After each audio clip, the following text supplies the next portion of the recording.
going to count down. Look, you're live. I lied. Okay. Good morning. I guess it's afternoon. I don't even know what time it is. It's 2:19. It's afternoon. This is Tera. How'd we meet? We met at a party, at a graduation party. It was a multiple graduation party. Actually, I remember the year. It was 1999. It was the summer of 1999.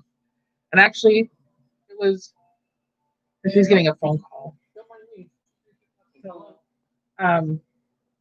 Yeah, it was the summer of 1999. I think in June, because I went to my first SCA event in July of 1999. So that's how we met.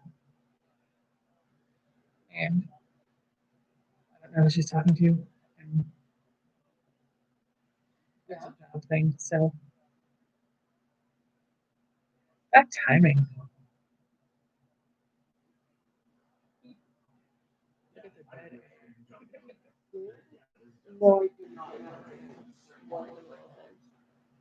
Can you call me back in an hour? Yeah, Kate lived off in Milwaukee. In a house in Milwaukee. And we've been the house in Milwaukee. Friends pretty much ever since. Yeah. More like sisters now, though. Yeah. Well, yeah. Shortly thereafter, we became more like sisters. Because sisters put up with a lot more than friends do. That's fact. When I introduce her to people, I say, this is my sister, Tera. We talk a lot on Side Seat Plus about spirituality and that kind of thing. Yeah, I watched some of that. And Tera and I have been sisters for pretty much every lifetime we've been together. This lifetime, it just wasn't biological. Right. So, or like, yeah, some kind of blood family. Yeah. Amazing, right? So yeah, that's how I know Tera. You have a blackthorn name. I do have a blackthorn name. Which one do you like? Oh, I've always gone by Talini. That's what I most identical. Well, that's not true. Sorsha I also have used, but that's not really blackthorn. That's more primal than that's the one I use in the stories. Yeah. Well, okay, I use them both, but Talini is a good guy and Sorsha's not. Well, Sorsha is just more primal. It's an older name. Yeah. Older name than Talini. Right. So the whole reason I have Tera joining us today is Tera and I are doing the interview. Yes, besides the fact that I haven't seen her in a long time, I wanted to spend time with her. Yeah, like almost 2 years. Yeah. I mean, we talk all the time. It doesn't mean we've been like person to person.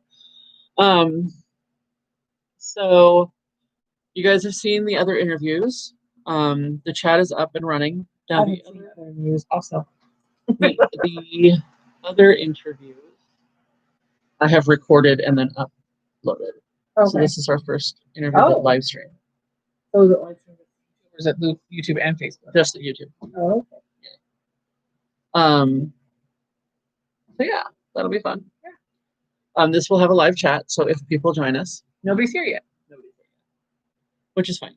Because I didn't announce to anybody it was happening. But after the YouTube, after last time, and when we had to, I was supposed to come out about a month ago, I think, 6 weeks ago, maybe now. The day that I was supposed to come out, I ended up taking my dad to the ER, or his third hospital visit. Yeah, so very scary stuff. Yeah, but this time I was like, come down. Yeah. So yeah. After this hits, after we've done it and it's solidified on YouTube, we'll put the link through Facebook. Okay. And then you can share it if you want. You can share it. Yeah, I'll share it too, I guess. And I'll have it everywhere. Yeah, how that happens. Yeah, so we're gonna start. Boost the signal. And do you want to boost the signal because you can't stop the signal now? Do you know what that's from? I feel like I should know what it's from. You should. But it's one of those like 1 second that you tell me. Oh, that's right. That's from Serenity. Firefly movie. I think I've only seen part of that movie once. Yeah. Yeah. Sorry. He's the guys in the series where they have this episode where they're trying to get a message somewhere, and so they go to this guy, and he spreads the message. And his big thing is you can't stop the signal. Once it's online, it's out there, and the signal lasts forever. And then in the movie, he dies, and he's like, "It's okay, Mal, because I got the signal out because you can't stop the signal." And those are like his dying words. And he's one of my favorite characters. He's played by the genius guy who played in the series Numbers. I haven't played that.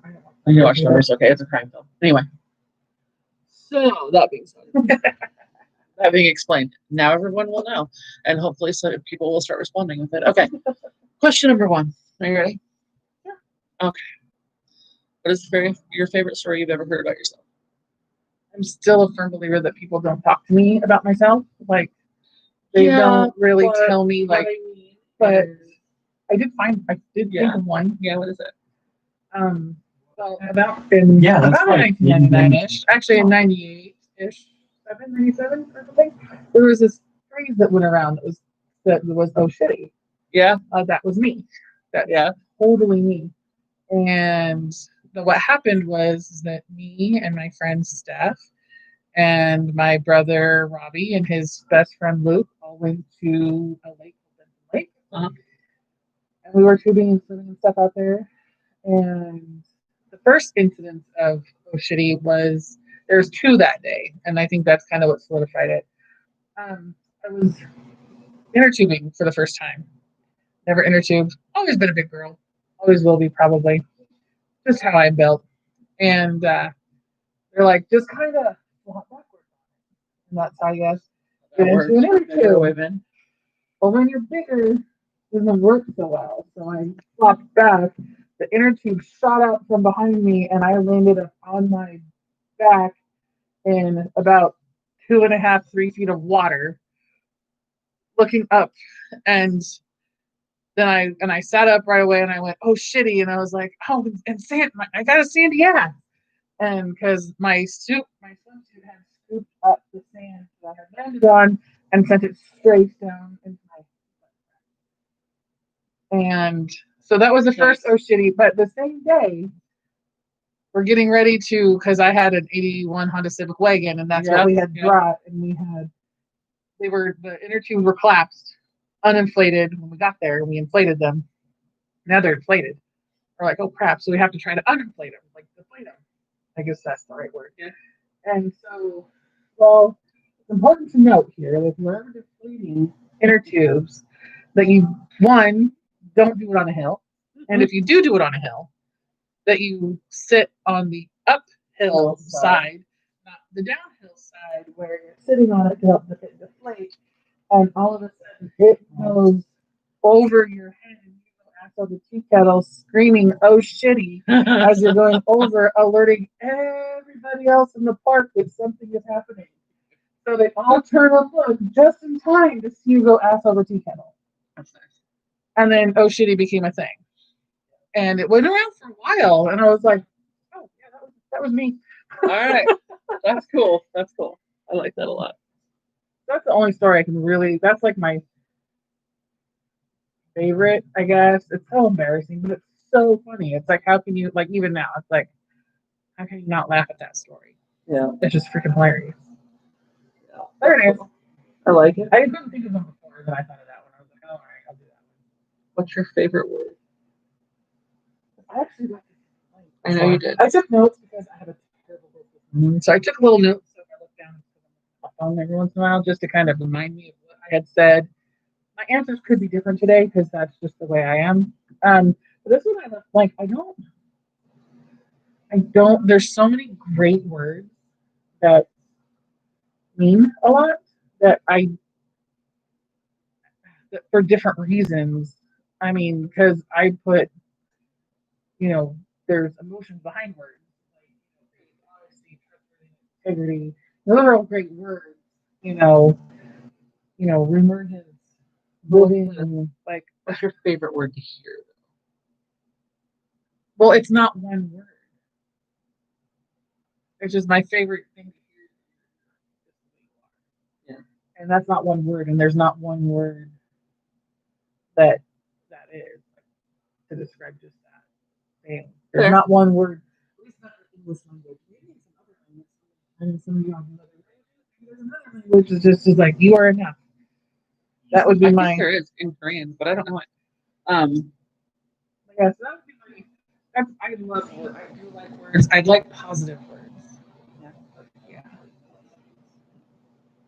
What's your least favorite word?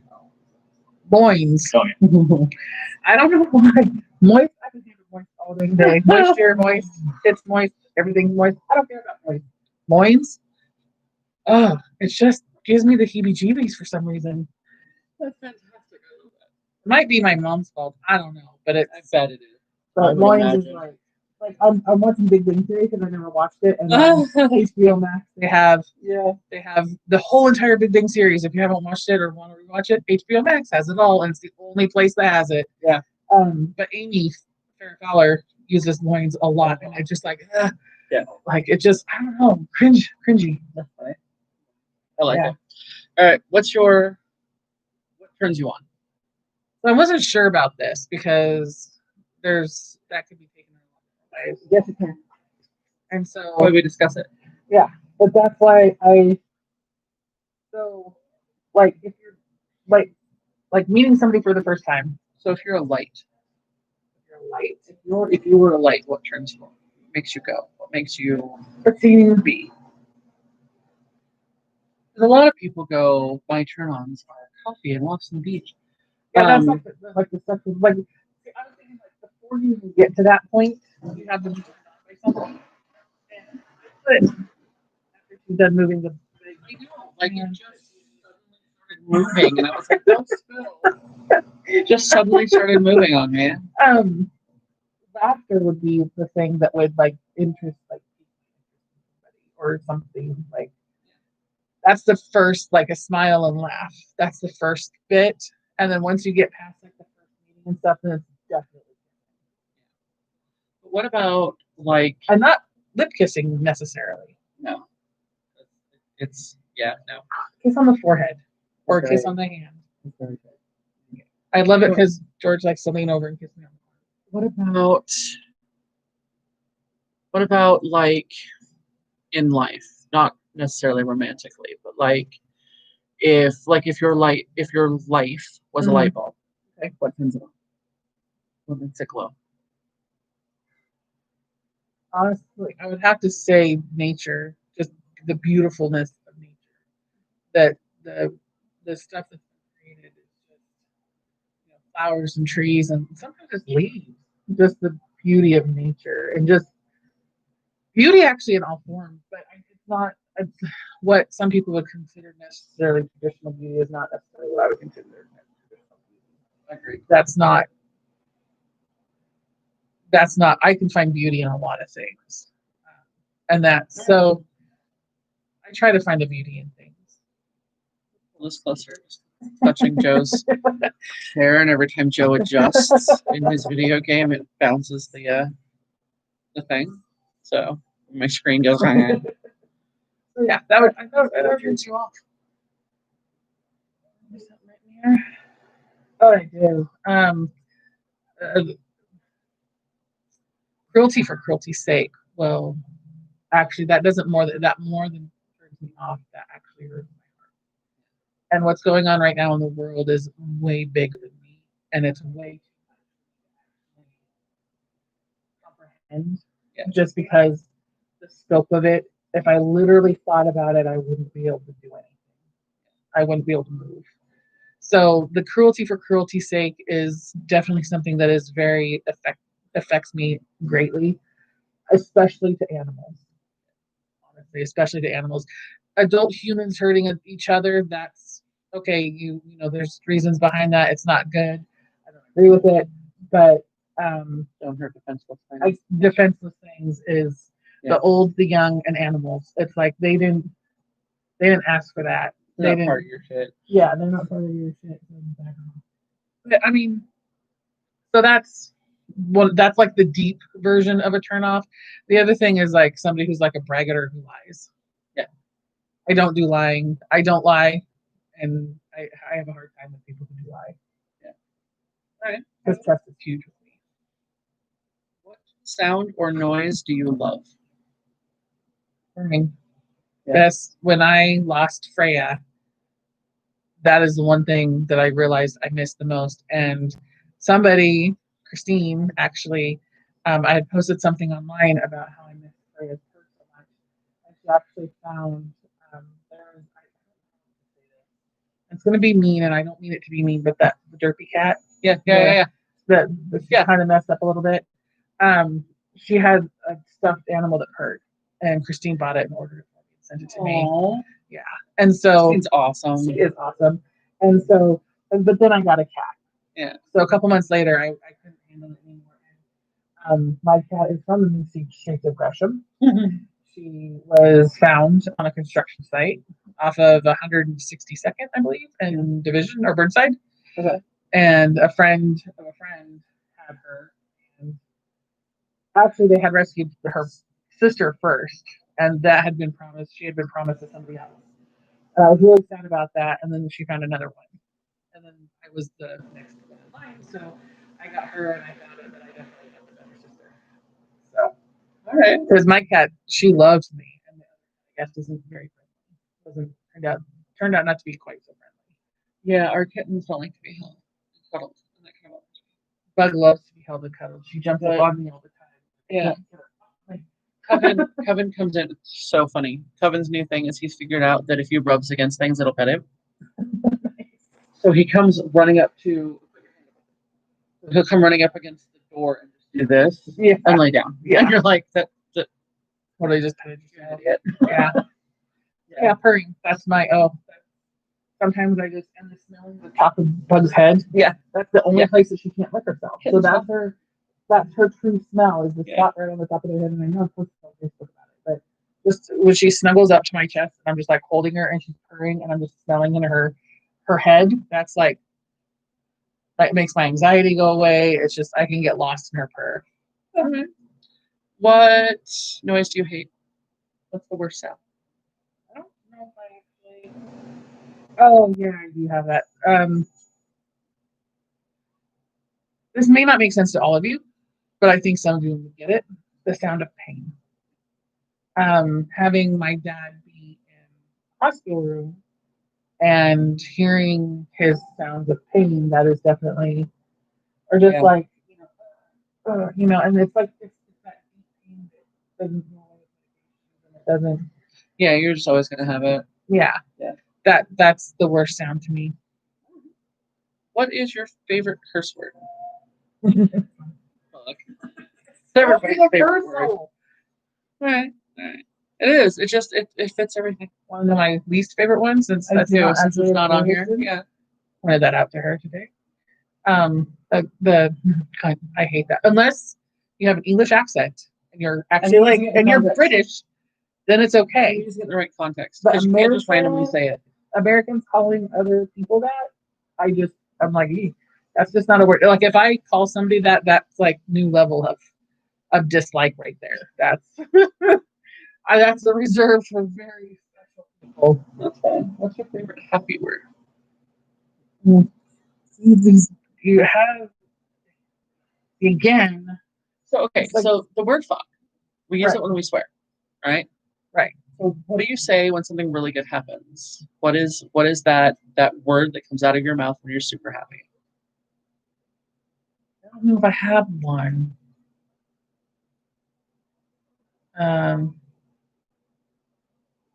use like huzzah and hooray and yes. Yeah. I do that a lot. That's a good thing. That's a good thing. You can't just say yeah. No, it's just all right. You got to have the extra emotions into it.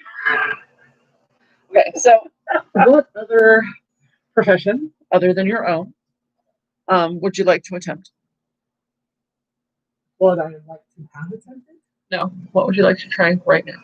If you had the ability, if schooling was not an issue, if you didn't have to have qualifications, what job would you like to do? Teach. Yeah. Mm-hmm.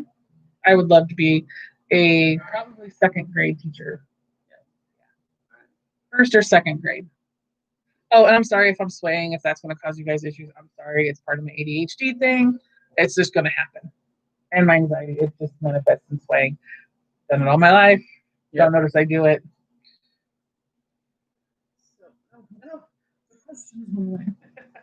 What profession would you absolutely not want to do? Anything that touches the human body and like fluids.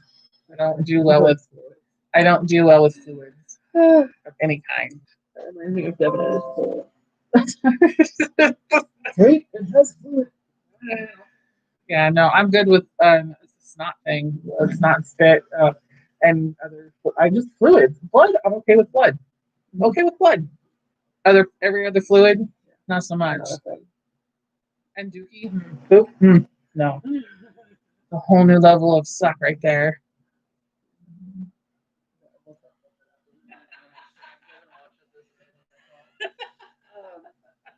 Yeah, I've known Devin since he was like 2. So there's lots of stories there.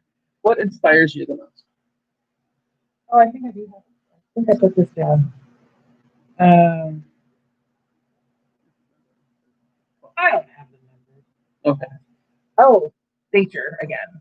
I find there's certain colors that man cannot create that only nature, and there's just you cannot recreate it. And nature is I find beauty in all kinds of nature, like all forms. Like it doesn't matter where, like desert, mountainous, ocean, rivers, lakes, streams, puddles sometimes. Nature. Okay. What disappoints you? People.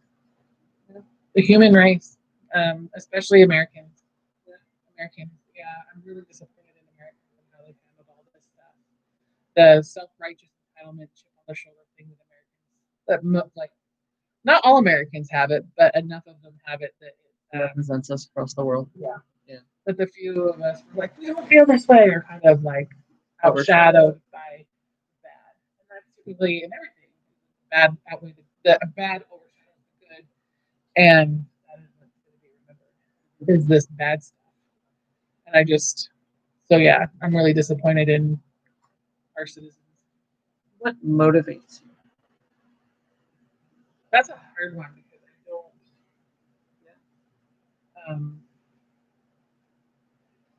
I did figure out something. I don't remember I wrote this, but it actually does ring true, and I'm glad. See, this is why I wrote it down. Right. Sometimes I come up with good answers. This one, what motivates me is the goodness. So if I see somebody other doing goodness, then that makes me want to do it as well. Within my capabilities, because I've discovered I'm hard to overcome sometimes with anxiety and ADHD. That I was diagnosed with that. I was diagnosed with ADHD. So for like 35, I think. I don't remember when it was, but it was like when I was diagnosed with ADHD. I don't know. In my world, you're still 28, so I don't know. I know, right? Have to, because I'm only 26. So right. Well, then I have to be like 22.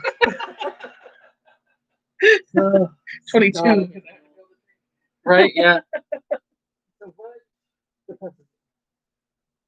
Again, like that will just take the wing out of itself.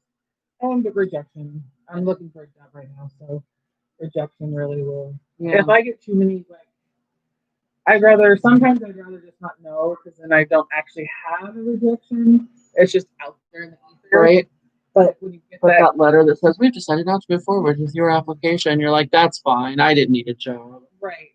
So that right now has been, if I get too many and I don't do self-care to try to combat that, then which I found diamond painting is a big part of my self-care now because it's so. This is my self-care. Yeah. Yeah.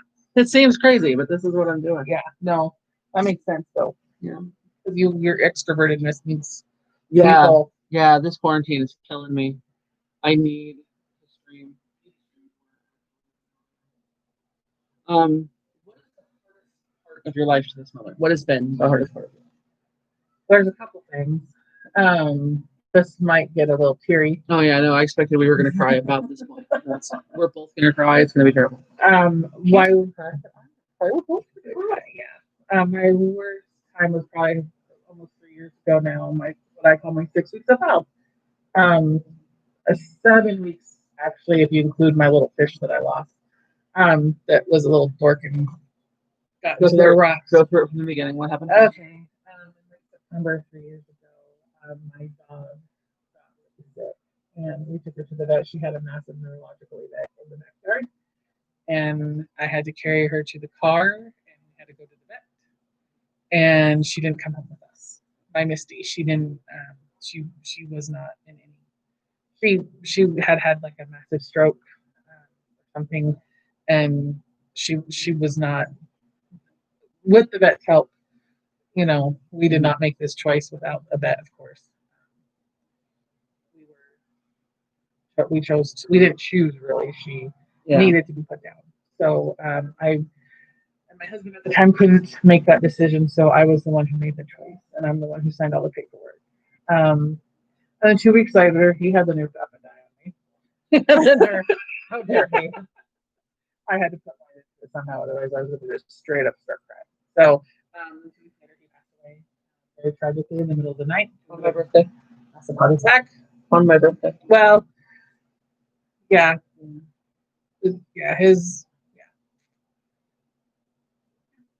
Well, it was the day before, but he got like 6 minutes before. He got called. The time was called on the 11th, so October 11th. So that was, of course, very, very hard. And then so Misty was 14. Me and Ian had been together for 17 years. We were married for 16, and almost 16. No, just celebrated 16. Yeah, and then because our August is our anniversary, and my cat Freya started acting really weird and stopped eating. And she got diagnosed with heart congestion. Oh, and I didn't know that. That's real. Yeah. And what was really rough is that the week before I had taken her in, and they couldn't hear it because she was burning too loud. And so they couldn't hear it. And so a week later, and I had people with me. I had my sister and my roommate Kristen at the time with me. And then a week later, I ended up having to take her by myself. And it was just me and Freya. And she was not doing good. And I talked to the vet. And with the vets, one thing about heart disease with cats is they don't get better. Once they're diagnosed, they'll go downhill from there. Yeah. They will never get better. Give them medication to prolong their life, but Freya was already so. What was she 16? She was 16. Yeah. She was old baby. Her like when you got together. Yeah, a little bit after. Yeah. And so she was my cat. Yeah. She didn't like anybody. She became nicer and nicer as Raiden passed away, as Jasmine passed away, then Misty passed away. She became nicer. After Ian passed away, she became it was weird. really creepy. I went over after Ian passed, and Freya was like, "Oh my god, I know you!" And I'm like, "What is this? I don't even like me." Yeah, Freya used to hide a lot from everybody. Yeah. Raiden was the one that would come out and play with people and love people and do character. They were cousins. We got them together, but Raiden passed away a long time ago. Before Aries did. Yeah. Oh yeah. And so Freya, I ended up having to put Freya down by myself, making that choice. And then like a week and a half later, I had got myself a little baby boy beta fish, and I bought some rocks, some big glass rocks, but in the bottom of his bowl, and he was so tiny he was able to crawl in there and then not back out. So like a week later, so I lost a dog, a cat, a fish, and I don't mean to laugh, but really, if I don't laugh, that's how it works. So, I don't mean to make light of it. It's definitely, obviously, not light. I do have my moments still, of course, because it's grief, and grief is a fickle monster. Yeah, it just always pops up whether you want it to or not. Yeah, but that is my worst thing to date, I think, by far. Losing, me and Ian may have had a rough marriage and stuff, but we were best friends still. We still love each other as best friends. And, you know, can't say for sure whether or not we were in love with each other as romantic. I don't know. I know that we were struggling, but I know that makes it harder. We were trying, you know, and I think that we would have been okay. Well, you see these couples who are like, they're together for 100 years and everything's always perfect in their relationship and it always looks perfect on the outside. And right. when one of them passes, the other one's like, I have no idea how to live without them, and everybody goes, oh gosh, that's got to be so hard. But I think if you go to bed every night knowing your spouse loves you and you love your spouse, and this is something you've communicated your entire lives because your relationship is just that good, Right. and one of them passes, you know that you were loved, you know that they knew you loved them. Around that too, because at that point we weren't. He was in the front room watching TV a lot of the times, and I was in my bedroom watching TV on my laptop or playing Minecraft or whatever I was doing in the bedroom. So I was in the bedroom a lot and he was out in the room a lot. So because I was very stressed out at the time and I just couldn't handle things. And so um, a lot of my grief and guilt and stuff has to do with the fact whether or not he knew I loved him. Right. Because, and that's why it's so important to me now. Like with my current boyfriend. Yeah. And yeah, and at night before I go to bed, I get a good night kiss and I love you and a good night, and I make sure, and also I make sure that we don't have that separation anymore. That it's okay for him to do his thing and I can be doing my thing, but we have to be in the same room, and it's hard for me when we're not, just because I don't ever want that to be again. Yeah. So, it's got to be harder, especially if it's marriage. Yeah.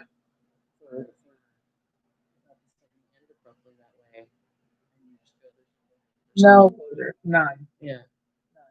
That's okay. I'll deal with that. But the only saving grace I get about this. Sorry that we're kind of revolving on that. Yeah. But um, there, the saving grace is what I feel is his body. Yeah, and his mental. He was struggling a lot, and he was actually counseling, and he was seeing a counselor. He actually had counseling, first counseling appointment today. So I think that part of that was his now. He like he felt he was okay, and more importantly, yeah, I don't know. I know that like I started dating him. For some people, would be considered really soon. But me and Ian had talked about that, and he never wanted me. Yeah. I knew I wasn't going to be alone. You know, I knew that Ian would want me. I do much better. I'm not real good by myself. And so Ian knew that, and so he knew that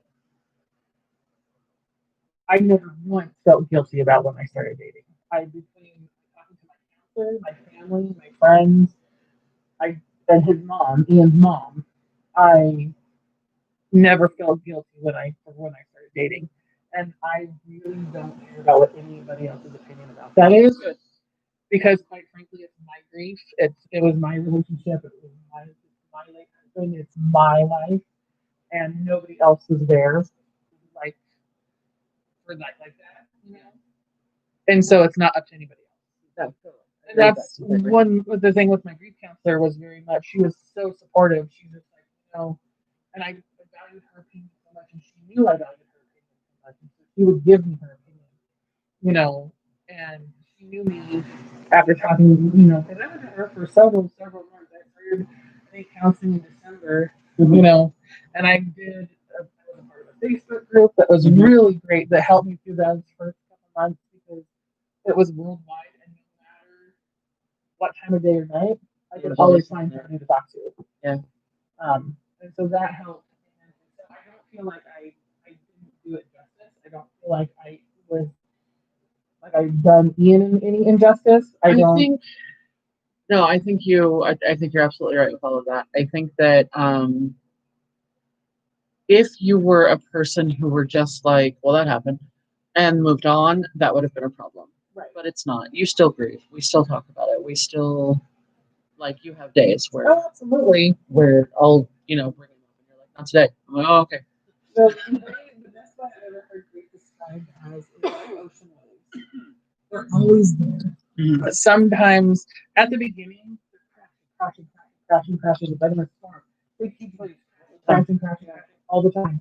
Well, as time goes on, the waves, the tide goes out, but the waves, there's space in between them. There's more and more space.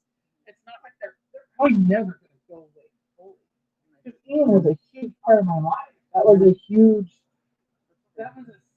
16-year chapter, 17-year chapter of my life that was so weird that it was all over with. I had nothing left that was from that time because my dog had passed, Ian had passed, Freya had passed, little fish doesn't really count, but I mean, those three people, those three entities, we don't have kids. So well, yeah, Freya and Misty were our kids. Right, and you were... Especially Misty. Yeah, especially Misty. And you were out with Kristen, and then that fizzled really hard, especially right after Ian died.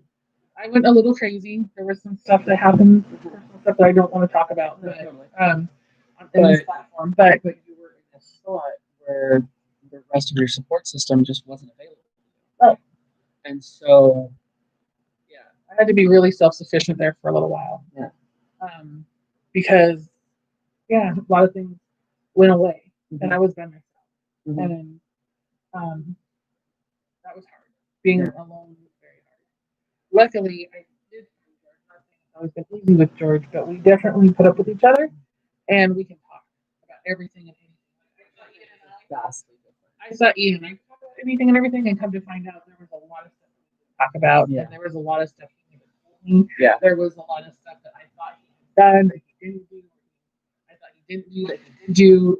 Come to find out afterwards, an eye opener of finding out really who Ian was, like after he passed away, was a hard pill to swallow. But you know, I think everybody finds it's different stuff about people who when they were alive or dead, and you know, and so I'm glad that George came into my life and he did, and you know, so I think we'll be all right. Yeah. I don't know, nobody knows the future. I hope we're all right. Well, that's true, but the future can change, and even you know that. So sorry, that was a very long, drawn-out answer to that question, but I think that all needed to be said. Yeah. What has been the easiest part of your life until now? Gosh, nothing's been really easy. Like, my life's not real easy. I don't know if I would have anything put down. Oh, okay. I do have something put down. I guess something does come very easily to me. My art. Yeah. I paint and I do reading, and I now have discovered diamond painting, which I absolutely love. Because diamond painting is like beading and cross stitch and painting love child, and I love it. If you don't know what diamond painting is, look up diamond painting. It's well worth it to look it up. My sister's like, I don't know how you can do that. She's like, I don't know how you have the patience to place all those thousands and thousands of little flat drills. I mean, it's really pretty. I'll show it to you. Not this one. But it's really pretty. That's all that's important. Yeah, the drills are all like faceted. Thank you. Mm-hmm. They're faceted to catch the light, so they sparkle, and from every angle you catch sparkles. And it's just, I love sparkle. So for me, that's like, it just ticks all my little boxes for some reason. And there's organization part of it, like because you have to kit it up and then you kit it. Yeah. And like I have like storage that I have to organize. So like for me, it's like my perfect little zone because there's organization part and then you have to do like all the tedious part, which I don't mind doing. I wish it was a little quicker. It takes days and days. Well, it takes days. One I have will probably take me several months to do because it's huge. Yeah. It's 80 centimeters by 100 centimeters. Ooh. So it's like the size of a baby blanket. That's crazy. Okay. So in the season of Corona, because that's what that Devin calls it. Oh yeah, in the season. Back to work yet. He's like, Mom, it's Corona season. Okay, because it's just a season. So we accept that most of us aren't working. Right, I am not working. So we're going to ask these next questions about what your current career should be. Okay. What you're currently doing. What I'm looking for? No, what you were doing. Oh, what I was doing? Mm-hmm. Okay. Okay. So, what's the hardest thing about that? About what you do? Well, I was a driver for permits air transit, special bus, whatever. I love that job. The hardest thing I think was people not following the rules. That was really hard for me. They knew better than you. And because they make such a big stink about it, and because they're and being a new driver, not knowing that what they were telling you was a lie, and then finding out. That was it. I bet. I don't. I really like. It's hard for me to like think one thing and then come to find out that that's not true. That was a lie. That's really, really hard on me. I don't know why, but it is. There's a whole cycle analyst thing I could do right there, and I just decided not to. Look at me. What has been the easiest about what you do? Also the people. Yeah. Because talking to the people and getting to know the people are amazing. Like, we had, there was one guy that was, and he liked to, stop. He would like to buckle and stand up. Mm-hmm. And he was mostly nonverbal. And so just being like, learning how to be like firm but fair with him, like that's how I addressed everything, was just being firm but fair. And so say hello, Paco. Oh, hi. And just knowing that I could do that, and like getting like I could get him to sit back down very quickly, and so just learning little things with people was really very awesome. What's your favorite animal? Butterflies. Yeah, they've become my spirit animal. I finally have a spirit animal. It took losing Ian and my daughter. I got it. So, because I do feel like I was a total transformation. I am nothing like the person I was before. I don't feel it's hard because a lot of the people that I'm friends with nowadays and that they have only known me after Ian. Yeah. And so they don't know who I was before. Yeah. And I think that I try to be a much more positive person, and I try to live my life a lot better than I did before. And unbeknownst to me, how depressed and I was hurting, and I was struggling being the support and provider for everything, except cooking and cleaning the kitchen. Other than that, I did everything else. Yeah. Especially there at the end. Yeah. He just couldn't. So that's been. Did I answer that question? Yes. Okay. Who's your favorite person? Live, dead, celebrity, in your life, out of your life. I don't care. Who's your favorite person?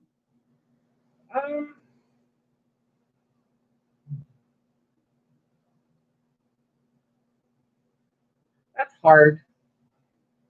I don't really have like a favorite person, but the person that I can spend day in and day out with, and yes, we'll fight sometimes, but we'll always come back together and talk about it, is my boyfriend. So I would honestly have to say right now, only because we both have been unemployed for months and months. And so we've spent you're all together. Yeah, quarantined together. So I would have to say him right now, and that I think that's more proximity than anything else. Yeah, because it's amazing how high the divorce rate is right now. Oh, people being stuck together. Mm-hmm. Look, oh my God.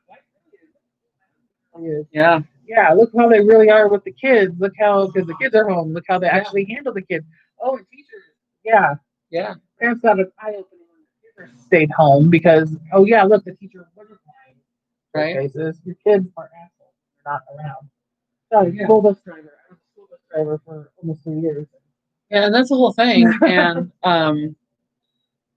most psychology classes or marriage counselors or counselors in general will tell you that you should not live and work in the same space as your spouse, because spending that much time together will actually cause problems in the relationship. Right. But if you go back 40s, 50s, even the 30s, when people main income was their farm and they all worked the farm together, or even back all the way back. But they still had different jobs. You still lived in a community where you were just with that person all the time. And yes, you did have different jobs. But Like mom would be in the house cleaning, cooking, taking care of kids. Dad and the older kids are out in the field. Cool. And then you come together at night. We've never really, especially Americans, been a society where we're cooped up in one place all together 24/7 for months on end. Right. And so at this point, we're all discovering who people really are. Yeah. Well, and that part, I think that's everybody's fault now. Because, like, now, ever since, like, especially after I vowed that I'm going to be myself. Yeah. I don't care who you are, what you think of me. I'm going to be myself, and I'm going to try to be the happiest self I can be. Right. And there was, like, when I worked for TriMet, I was so depressed and in such a deep hole. What I found out that I was basically living in my emotion that entire time because my anxiety was so through the roof. Because that job created so much anxiety for me. I was basically in a hole for that 10 months. Like I don't even hardly remember it. Yeah. Like that what happened in that time. Like it was so bad. Um and I think that people, you know, especially Americans, like to lie to themselves Oh yeah. and show a totally different persona to the people. Yeah. To the rest of the world. Well, yeah, And we're taught that it's okay to be, that you have to be one person in front of your spouse, a different person for your children, a different person at work. right. Like you have to wear all these masks. Right. And the only time you're allowed to not wear the mask is with your girlfriends, but even they have a mask. Right. And then by yourself. Right. Then you can be who you really are. And I don't think that. Yeah, me neither. I am who I am. It took me a long time. Me And I have too. a lot of weird guilt about being who I am. Absolutely.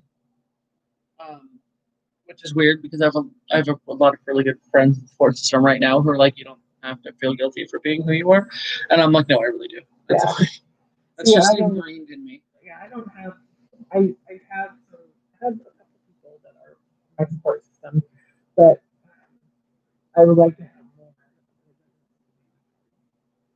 I think it's a matter of, well, one, you're so introverted that it would be hard to integrate new people into your support system. And two, I think proximity isolates you a lot. Yes, because a lot of my old friends live out here in Portland, and I live out in Aloha. Yeah, so there are some though that just why people are busy. Yeah, and I'm not. Yeah, and then you run into for me, and this might not be the same for you, but our old group. Oh yeah. We had a very large group, and they were intertwined. And I didn't know how egocentrical they all were. And I'm not saying that they're self-centered or that they're bad, but if it's not in their bubble, they can't handle it. Right. And I didn't realize that until I started going, I have to be who I am. And then it stopped being important to them. Well, for me, it was I never felt that I broke into the bubble. Yeah.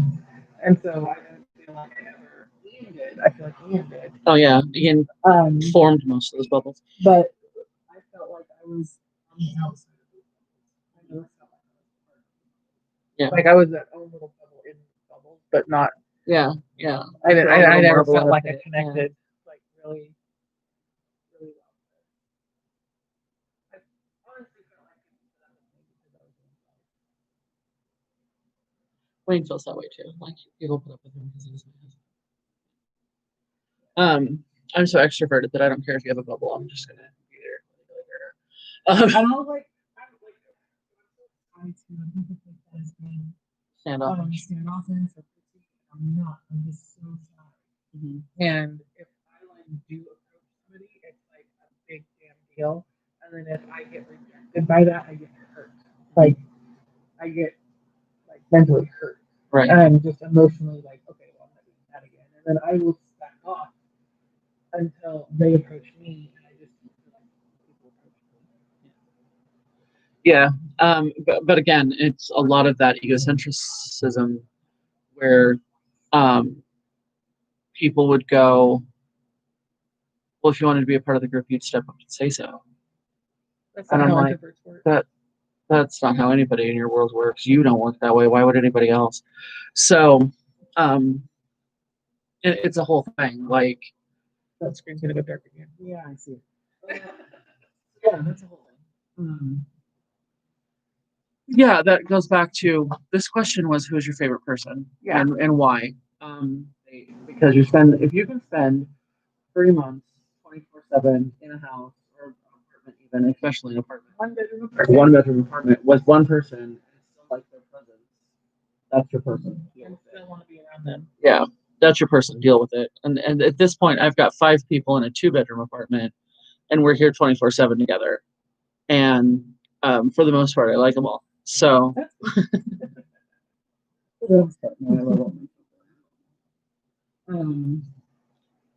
I think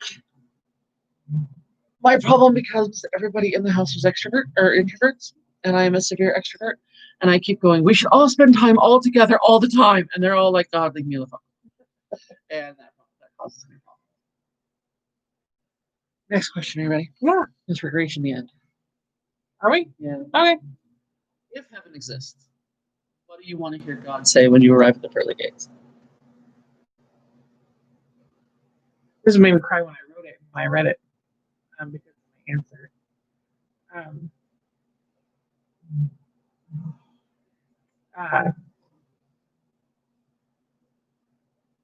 You were good enough. You were good enough. You were enough. Yeah. Because I don't think I am. None of us do. If we thought we were enough, we'd stop trying. That's what Tim tells me.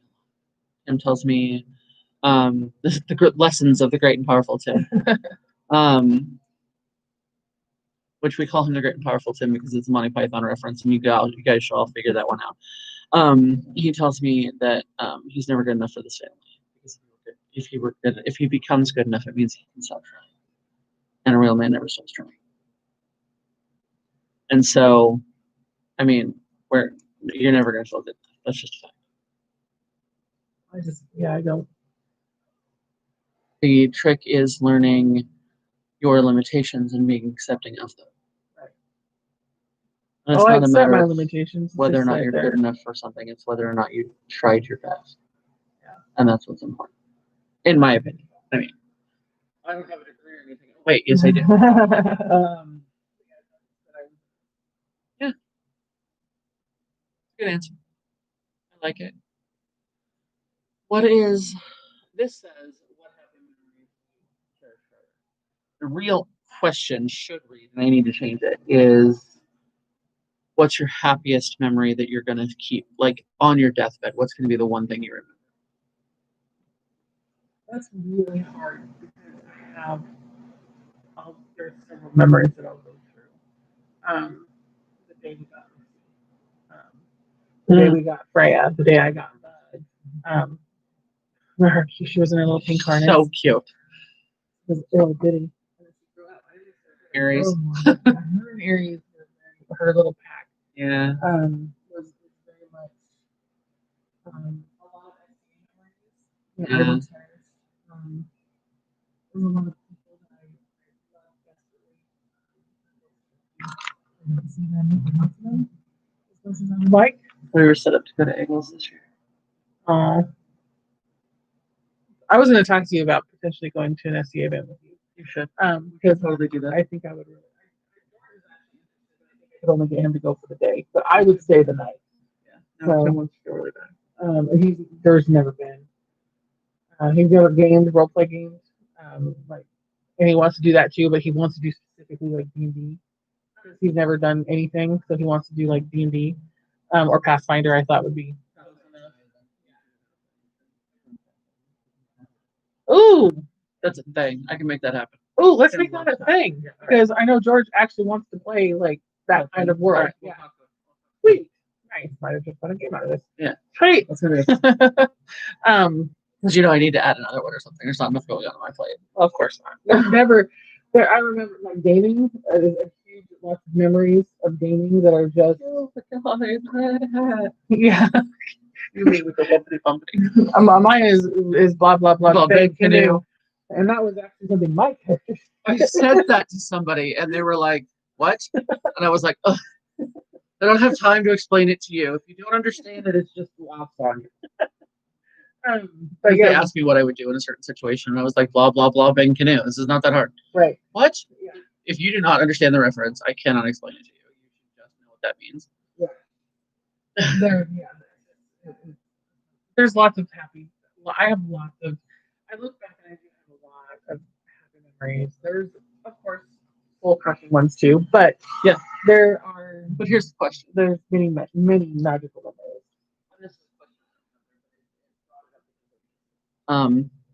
Soul crushing memories. Does that make them less cherishable? No, they're just cherished in a different way. One of the other memories that I also have is us in the rose garden at midnight at night when we would go to the rose garden. Yeah, I think about that all the time. Tim and I drove past it the other day. I guess it wasn't the other day. It was like months ago. But we drove past it, and I was like, huh, look at Ziva. That has a really pretty fountain in it. And Tim goes, oh, do you want to stop and like have lunch? I'm like, no, we can't go there. They have the blackthorn killing bugs there. Yeah. And he was like, I looked at your like, no question. He was like, I don't. Okay. We would go at night. Yeah. So always at night because the earwigs are all at night. And they don't come out there. I don't know why. That's bad. Yeah. So it was. I think there was a time when we went up to Mount Tabor at night, and we went to the beach trips. Like the midnight beach trips were always amazing. Like there's a lot. Like there's like we go. Hey, I'm in the mood for a cigarette. Are you in the mood for a cigarette? We're totally in the mood for a cigarette. We have to have a cigarette in Seaside. Best place to have a cigarette. So I do. I mean, I'm lucky. I guess I do have a lot. It makes me sad that actually the soul crushing memories don't hurt as much as the happy memories. Yeah. Because I remember the happy memories, and I remember the people I was with, and I remember the time, and I miss the feelings that those memories give me, and it's been a while since some of those I've felt are. Yeah. Does that make sense? Yeah. So it's hard. Yeah, I have a lot of grief revolving around those kind of memories because I know even if the gang got back together, It would not be the same. It'd be different. Even Even when we've gone to, I've gone to the Thanksgiving, the day after Thanksgiving thing. It's Blackthorn Friday. Blackstone Friday. I knew it. I was gonna get there. You were getting there. It does feel different. It is. And it doesn't feel All different now. well, I haven't been invited to those for a long time, so it's just not. Yeah, not a that's thing. different. Yeah, very different. So, and even the other side of the Blackthorn gatherings are changing, especially since Vicky passed. Yeah, since Life has gone. She's only been gone a year. That left a giant hole. That's due. Look at the weird hole that like he had left. Good. no, and Lord, here's that's the like thing a- for me because Vicky and But I are that- not always on the best of terms. Right. There's a reason I used to hiss after her name. Vicky never liked Well, towards the end, she regretted that a lot. We had a lot of fun. Anyway, I grieved when Ian died. I grieved when my mom died. I was heartbroken when Bruce left. Yeah. But the whole Vicky left in my life, even though she wasn't like super involved. We weren't, Right. I mean, we talked like 1 week, Right. online, never face to face. Been to her house like 3 times. Yeah. And that was to pick up something or drop off something. It was never to visit. Right. But the whole she left and just the weird, aching, God, I miss this. It's just vastly different. Right. And I don't understand it, but it bothers me a lot. I'm not going to say that the hole left by Vicky is anywhere to somebody else. That hole is as giant as the hole that Ian left for me. Yeah. I just wanted to say that I was not trying to downplay that at all. No. Or her legacy or anything. Kids are equally as devastated. I mean, it is comparable. To the Ian thing, but yeah, I don't know. Right. Yeah. By a lot. Yeah. I would think we should talk about is the other side of the Blackthorn claim after the I'm totally different. Yeah. Because I had to make a choice, and I was going into work. I was full of I was going into work every day. I was sad and depressed. And then finally, I just realized that I never, ever wanted to walk into a room and be in this way. Yeah. Never.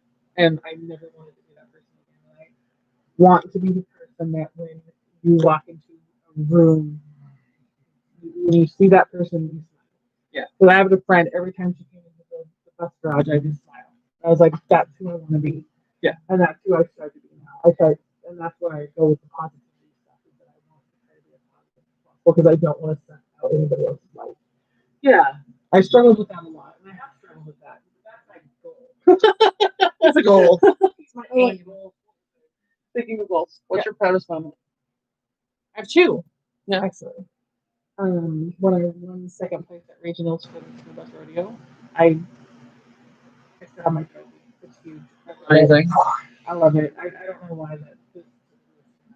Um, but that's one of my proudest moments. And honestly, I do SCA painting. I still do charters and roles for them. Well, I was doing that. I got really depressed, and then I won't paint like with the charters and the charters because, when I'm depressed because I don't want to put that energy into those things. Yeah. And so it's a struggle for me because I want to make sure that everything I put out is positive. And so when I got the SCA paintings she's talking about are always awards. yeah, they're given to other people. You should not put the depression that you have, even as self-care, into an award that's going to make somebody else so happy. So you need to keep that energy up. Yeah, that's my own belief in energy play and energy work. The painting being like every time I turn one in, I think that they're mediocre. I think they're just all right. And the scribes and stuff, they're just like, oh my gosh, these are so good. And they keep giving me more. Even though I take forever to do them, they keep giving me more. So, because they archive them and they'll use them as when like, they come up. Yeah. or if they rain again, if the monarchies rain again, or if the or if somebody loses one or gets damaged, then they can recreate it for them. Right. So the replacement. That's what I was trying to struggle with. That's okay. We like struggling. So those are both things equally. I'm my art is something I'm very proud of. It's the only thing that I feel like I'm good enough, and nobody can take that away. Well, I agree, and I'd like to see more paintings in our schools. I have a wall full of them at home. That's good because I don't. I do color paintings too, but I actually like the black. Yeah. I'll have to take pictures. I'll take pictures of my wall. I might have a picture. I'll look it up later. For you. I will pull out some in just a minute. I have a basket over there filled with your paintings, Well, like the chalice you made me. Oh yeah. I like painting the chalices. The key. The Well, you like keys. yeah, but that's something. Yeah. I have all these things that aren't up on my wall because I don't know where. I have to find the exact right spot, and that's harder than it sounds. Yeah. Okay. What's the hardest decision you ever had to make? Putting down this thing. Especially for him. Because with Misty, at least I had me and Kristen were there, and I think my sister was there. So we were talking all together. Kind of a group decision, but I'm the one who yeah, I was by myself. That was my and I had to choose. I always promised my pets, and I always told myself, it doesn't matter how much I will miss them or love them. I love them so much that if they are hurting and in pain, I will end that for them. Right. What did happen with Raj? I will take that pain away from them. I won't force them to do anything. And Freya was not herself. I have a weird question for you. Okay. It's like a Misty had right here. She did. Were you there? Did you witness it? Part of it. She had gone out to go potty. I was kind of watching her. She made a really weird sound, and then I saw it. That's what I was asking. Yeah. When Raj had a stroke, massive stroke, he was in our living room. We were getting ready to go to a school concert because Tim's little sister was in a concert. Yeah. And it was like a holiday thing, so we were all super dressed up. And all of a sudden, Raj walks into our living room, and his head turns to the side, and he shrieks this weird sound and just fell over and started twitching. We were like, yeah. And then we gave him a bath because he soiled himself. And he just didn't come back all the way. Yeah. And we were like, nope, that gotta go.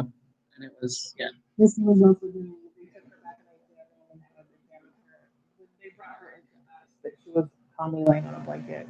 But when they took her back, she was doing something. Just looking inside and just circling and circling. So we knew that she had had Yeah. yeah, Raj was super unresponsive, and the vet asked us if we wanted to come say goodbye. We made the decision, signed the papers. We came back to say goodbye, and I was trying to talk to him, and she's like, "You need to know that he's not responsible."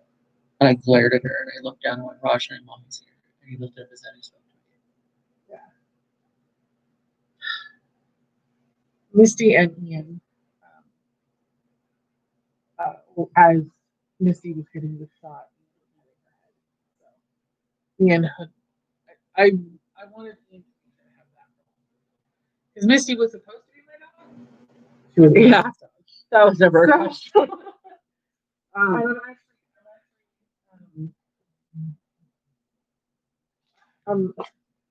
He missed her so much, like so much. Yeah. And it was so deteriorating. It was just there's a blessing in disguise. The way he did. Yeah. It was quick. It was sudden. Because I talked to Clay. Yeah. And that's how we know because we have Clay in our lap. So it was quick and it was traumatic for us being there and stuff. I don't really remember that. I mean, I remember it, but I don't remember everything. Yeah. But and I know it's thought that people were lying about that. I remember it clear as day.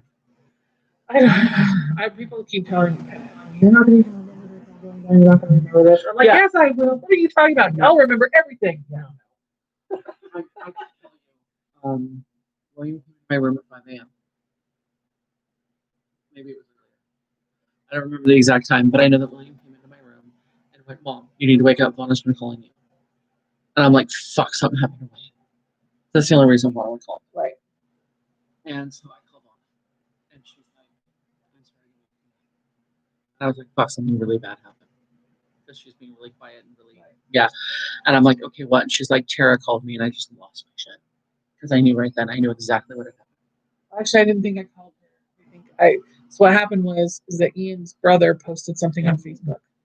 I wasn't ready to post I wasn't going to put anything out there until I contacted certain people.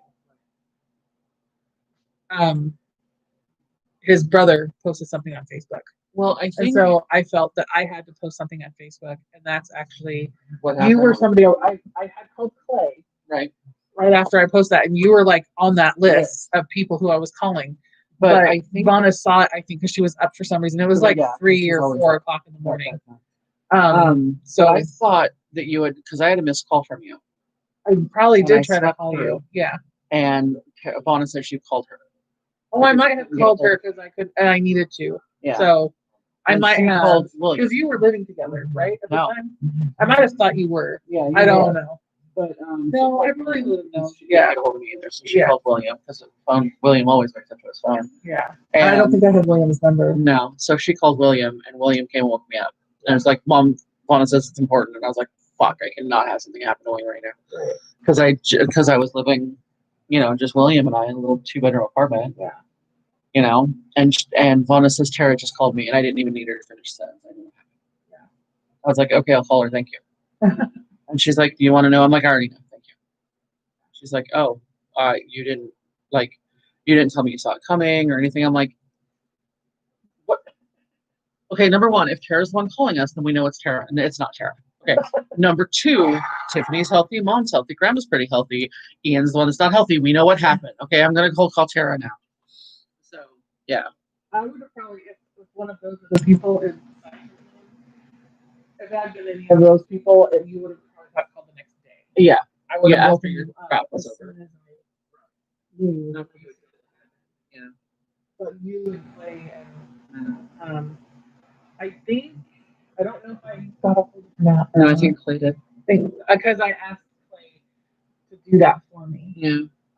Because I wasn't kind of mind to do that. Yeah. And he did a great job. As far as I know, he did a great job. The other one too. So we're not going to talk about that right now. Sorry. No, as we digress. Yeah, that's going to happen. Yeah, that's fine. My longest one so far is 2.5 hours, so it's fine.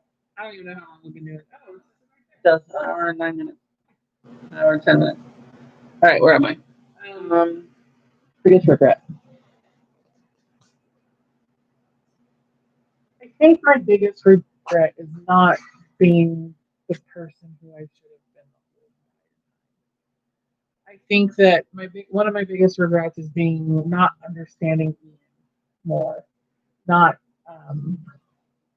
because I was honestly emotionally checked out for a long time because I was so tired from working and being the only financial support and being the emotional support and being all the support and not really having a place, yeah, to get that back from because Ian wouldn't talk to me. Yeah.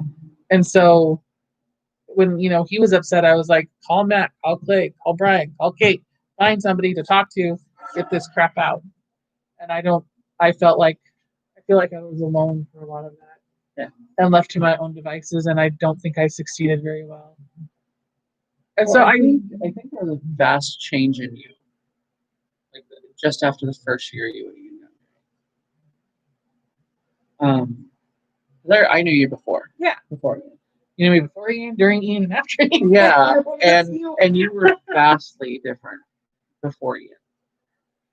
And then like you became I'm gonna say it wasn't even before Ian, it was before House Hunter. Okay. You became who House Hunter wanted you to be. Or the version of you thought House Hunter wanted. Yeah, probably. I wanted to be accepted. Yeah. And that I saw is really what started that descent. well, there was also some stuff that happened with the McCready's though that I feel that I was left behind a little bit on some things. Mm-hmm. And so I felt like I didn't belong there anymore either. And then I really never really fit in with House Hunter either. And then I never really fit in anywhere. Yeah. And I just never found my place. Yeah. And still, even to this day, I still don't feel like I have a place. Like I don't feel like I belong. Because with my own family, it's hard. I'm a little different from them. I think differently. I'm more direct. There's just differences, and sometimes that's hard. With George's family, it's George's family. Right. I don't want to. I already feel like I've taken him away from them, and because they were so very close before, they're still close. But George lived with his mom for years, for like 10 years before we got together. So, just him and his mom, and then like 4 years ago, his sister moved up with kids and stuff. So I mean, they were really close. They lived together for years. So yeah, they were super close, and they don't get along, and they're just they have their family. They're that kind of family. Yeah, they're that kind of family. That's amazing, and I don't begrudge that to anybody. I don't very cultural thing. And I don't. Well, yeah, and I don't like begrudge like what happened with House Hunter or with the McCready's or with anything. Right. I don't. I'm not. If it's any help, there's things that happened in the McCready's that made you feel like you didn't fit in there. It happened to me too. It's okay. But they're very much later. No, it really was the same time. I literally stopped feeling like I belonged in the McCready's about the time we separated into.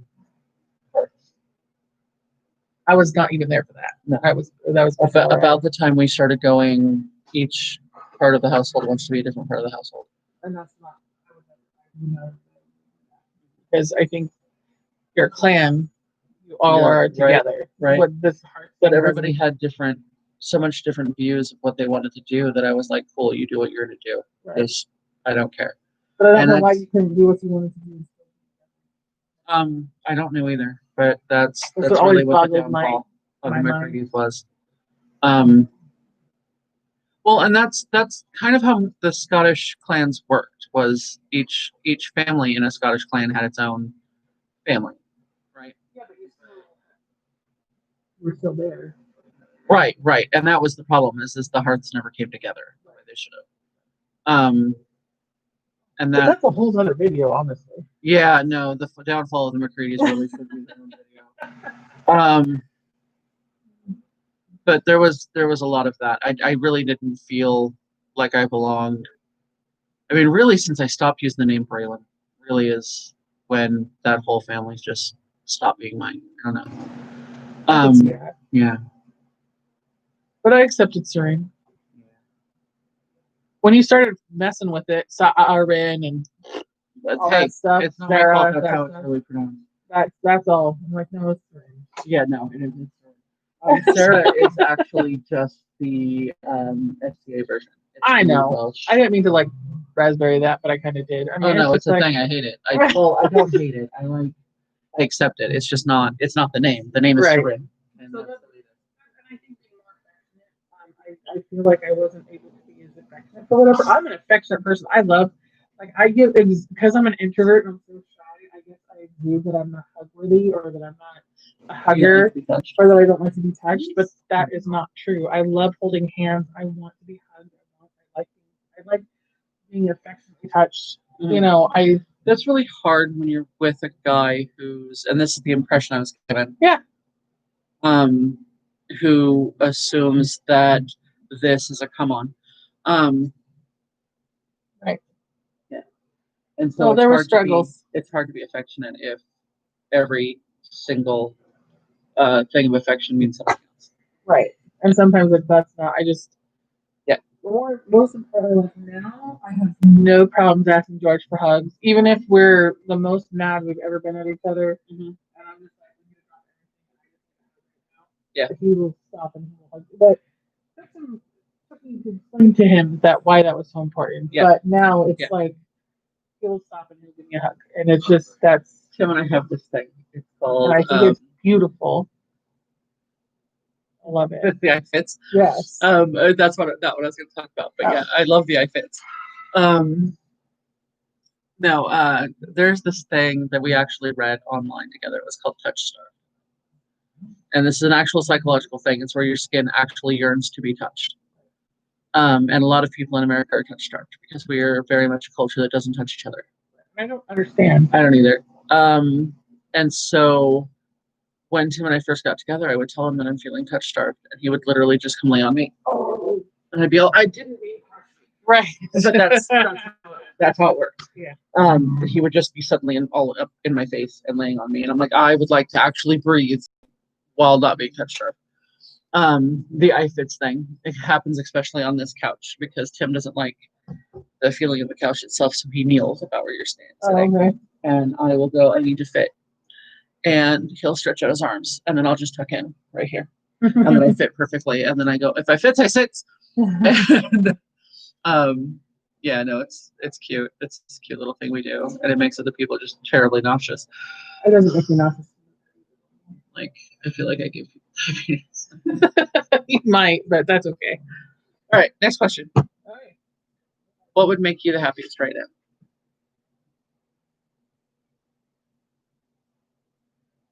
A shitty question, I know. A hard question. It is. People might be surprised it's not having Ian back because Ian was in such health wise. That is. But that's a chapter. You've accepted, closed it, and that's opening another chapter is not what's going to make you happy. No, not opening a past chapter is not going to make you happy. I think in the next 2 years, being in a position to buy a house. Yeah, I need to get the job. But I look at that career. I'm still looking for my career. I feel like at 40, 41 now. I'm like, gosh, really? I haven't, and I kind of feel like I haven't really succeeded as an adult. Yeah, because I don't have kids. I don't have a house. I don't, have none of those things are what makes you successful as an adult. I have a car. But having debt is not what makes you successful as an adult. Right. Probably not. Anyway, honestly, a lot of the realizations we've talked about today is what makes you successful. I just think that finding, just being, I want to. What was the question? What would make you happiest right now? How would you be happy right now? If I could have like some of that support back that when I was performing at the Running More Picture Show, when I came to the SCA, we were, I had such a great time, and I the Running More Picture Show was family. That was my family, and I've always been in search of that fit into. Mhm. And I felt like I did fit into the McCready's at first. And I Yeah. don't feel like I fit in anymore. No, that's a fact. And then, but it's weird going from the I fit like a glove to now that gloves doesn't fit. Right. It's hard to figure that out. Yeah. But I went from that from the SCA, which I love, well, not the SCA, the Rock Paper Picture Show, which I loved being a part of that. And that did feel like that was like that family that I missed. But then eventually I started feeling like, well, now I don't fit into that quite as well. Mm-hmm. So it's finding my, I think actually that would be the happiest. Finding my spot would just be amazing. Just finding my own place, and whether that's good, bad, or different. Yeah. I like that. Do you have advice for younger people? What would you tell younger you? Oh yeah, I do. I actually wrote this down. I'm gonna read this because I like it. Grab your dreams with both hands and make it work. Yeah, we're gonna have that conversation with Paco. And my other thing is that goes along with that is always be yourself. And it's good, bad, and different. Yeah, find your people. I have to work on trying to get Well, and don't chase people who aren't willing to give you time. I won't. That's important. Yeah, I am a believer of that. I will reach out a couple times and I don't get responses back right now. And it'll just be a thing. So, or not, whatever. I want to show you that too. That's the whole thing. But yeah, grab your dreams and hold on tight. Doesn't matter what you say, doesn't matter what you do. If you dream, go after it. Everything you have and make it work. Never let anybody tell you you can't do it. That's not a fact. Do it. You can do anything. Yeah. It might take a long time and it might be a little hard. If it's too hard of work, then you might need to find If it's too hard of work, modify the dream. or modify the dream. That's all. Yeah. Don't change it. Don't find another dream. Just modify it. Yeah.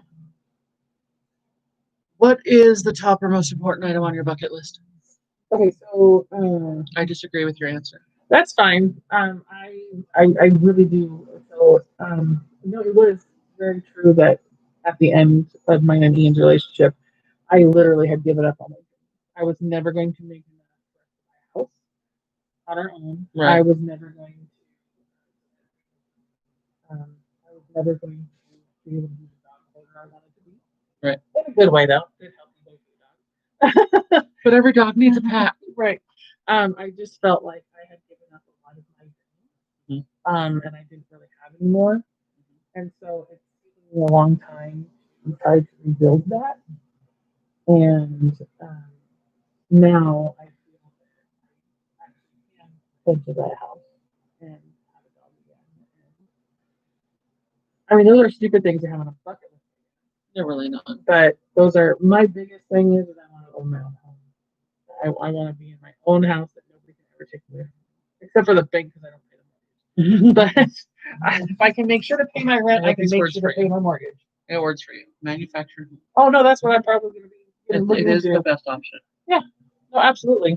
I love manufactured homes. Me too. They have great character inside and they're amazing. I love manufactured. That's Kim and I are kind of looking at you. Manufactured homes in this area. Yeah, there's a couple manufactured homes. I might be looking into that. I definitely want my own. And I like the fact of being in a neighborhood like that. Yeah. Like it gives me, I'd rather be in a manufactured home park than in a suburbanized neighborhood. Yeah. Where all the houses are cookie cutter, Yeah. I like it a lot. What did you think? What did you disagree about my answer? Well, your answer said that you had given up on your bucket list. You really didn't have one. I struggled to create a new one. You've created a bucket list sitting here and talking to us. Oh, really? Finding your own niche, buying a house, getting the right job, finding the place you desire, doing more art. This is all you talked about for the last hour and a half.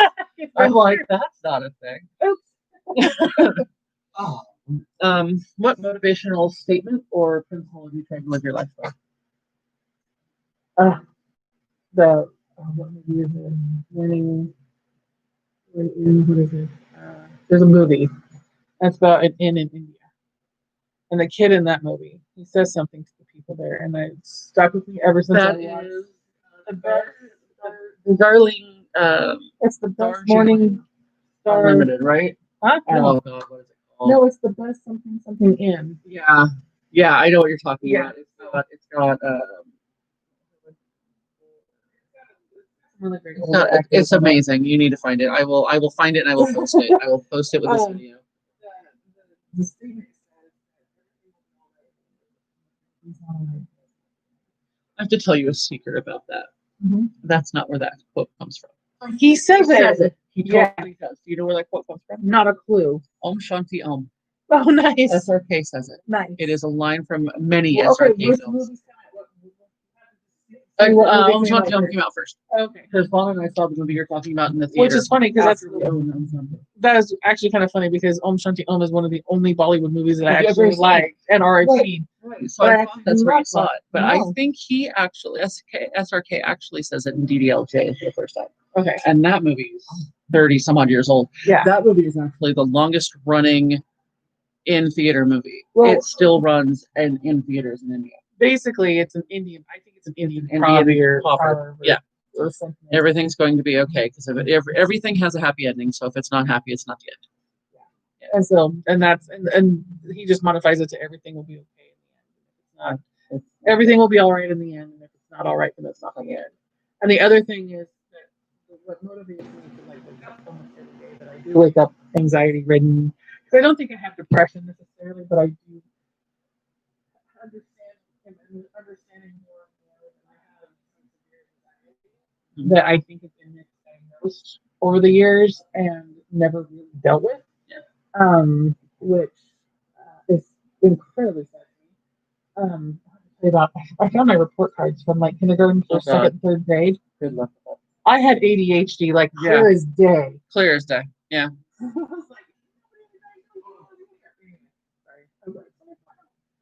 the other thing is that I have survived 100% of my worst possible days, and that's a really great success rate. Because not a lot of people can say that. Yeah. Well, I mean, everybody can say that, but nobody says that. Nobody says it. It's not. It's not something that's normally acknowledged. But 100% success rate, that's not common. I mean, like in the world in general, you know. And so that's my. I have a uncle that keeps telling me that every day above ground's a good day. Oh gosh, I heard. Yeah, I heard. Who says that to me? Every time I'm like, how are you doing? Above ground. Okay, yeah. Now tell me how you actually are. Right. Right. This is hard. These are where the questions get hard. Okay. What's one thing you learned from your parents?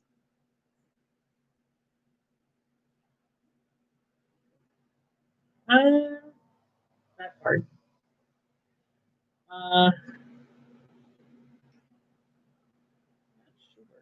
What about an influential adult in your life? From my grandma, I learned to have faith. Doesn't matter. Doesn't matter what you have faith in, as long as you have faith. And I respect the faith. I may not know what it is, I may not know everything about it, but the fact that you have faith, that is what I will respect that. I think that kind of goes into another answer, though. But if you could do one thing different in your life, what would it be? Yeah. I wouldn't have been so afraid. No, I would have. I were up until 3 o'clock last night talking about our drug experiences. Nice. Because he's 14 and he has almost as much as I do.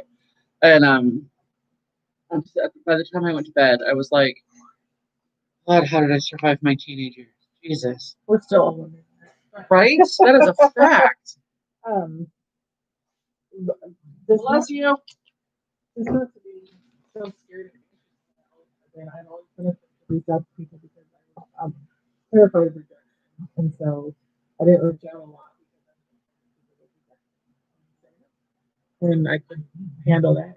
on top of everything else I was dealing with. This is where my extroversion comes in, because what's the worst that's going to happen? I say no, and then I have to reach out to someone else instead. I know. Yeah, but I have a very small little pond. Well, I have a little tiny pond. So I try. Yeah, see, this is where I know I'm extroverted, because I'll reach out to total strangers. Hey, you want to be my friend? We should talk. Here's my number. Call me. That's a thing. Just being on my phone over here playing my game. Yeah. See. Quiet as a person. I may want. You might look like the person on the planet, and I'm desperately excited and dying to talk to you, but I never will. Yes, I don't understand that. And if I do, it's like you're like, it's hi, like how are you? Would you like some water? No, it's like it's an act like. I think what I wish people would realize about me is that if I reach out to you, that actually what it took for me to drive out here today, people don't understand. Oh no. I get that. Like I told everybody, I'm like, okay, Tara's coming out. She's gonna spend the day.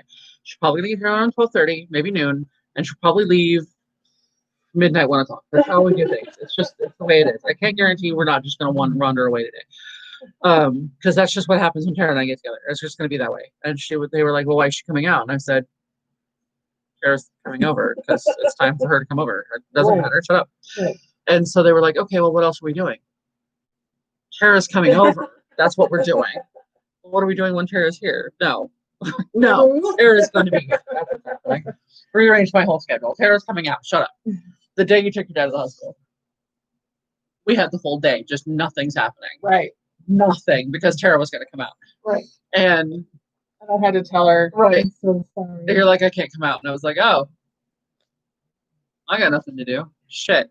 What am I going to do with a whole day of nothing? Right. Well, and I think that because you played it off like it was no big deal, I felt that it was less than a big deal. Yeah. I was like, it's a big deal.